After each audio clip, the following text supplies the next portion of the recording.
Let's enable Logitech Scribe in a Microsoft Teams room. First, let's open the admin settings on the Touchroom controller. Select the tab labeled Peripherals, and under Content Camera, select Logitech Scribe. Make sure that Content Enhancements is unchecked. Save and exit. Now, let's start a Teams room meeting. Press the Share button to start a whiteboard session, and wait for Scribe to automatically calibrate to the frame of the whiteboard. Press the Share button to confirm framing. This is the enhanced view you'll see each time you use Scribe.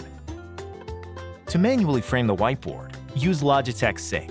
If Sync notifies you a firmware update is available, update Scribe before using. In Sync, select the Video tab underneath Scribe.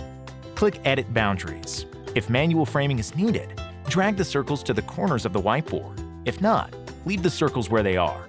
Click Confirm. And now it's perfect. You're ready to begin sharing.